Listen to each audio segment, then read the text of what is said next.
Hi, my name is Lisa Parson, and I am the Special Assistant to the City Manager of Santa Monica with a focus on equity and community recovery.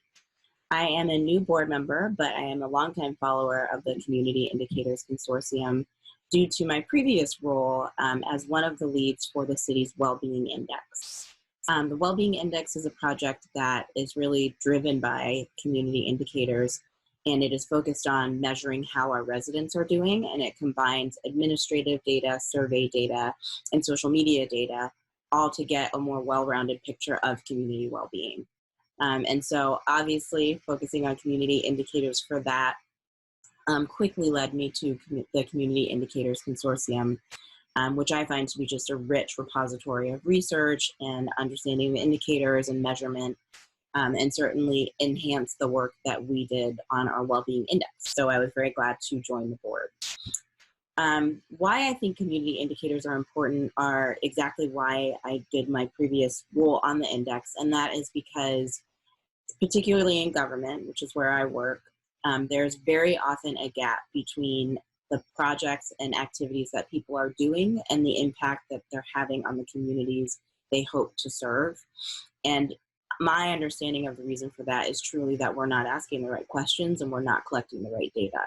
So for me, community indicators are that key to making sure that all of the great brains out there in the world that are collecting information and developing programs and hoping to really improve people's quality of life, what they need to do is make sure they're measuring the right things. And I think that is a key focus of community indicator work. I've been a member of Community Indicators Consortium for about a year, so longer than I've been on the board. And I chose to be a member again because as I was researching and always trying to refine my own work and make it even better, I just kept coming back to the Community Indicators Consortium because of the quality of the research that they had and the quality of the tools that they offer.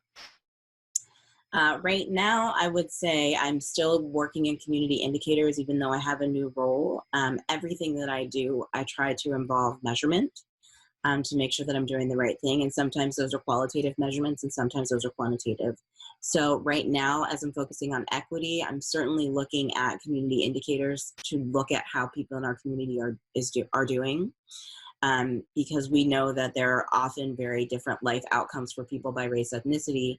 And when we look at things by simple income or, simple college education attainment, et cetera, that tells one story. But when we look at things as far as, do you feel you have access to opportunities, or do you feel that you've grown, or are you connected to people in your community? It tells a richer story and can often serve up different ways to approach a problem that's been around for a long time. So even though I do not work on well-being currently, I am still very much attached to community indicators and that work of measuring how people are doing, and have used that in our work with COVID-19 response, making sure that we were looking at the right things when we were seeing how our community was being impacted by the pandemic. Certainly with respect to community recovery, and looking at how different groups need different things in order to get back to even pre-pandemic levels, but really trying to level the playing ground so that they're better off than pre-pandemic levels also requires some broader measurement than simply how many people have access to a loan or what have you.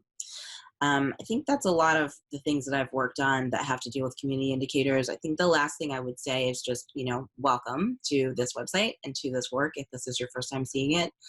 And I hope you stay and I hope you become a member.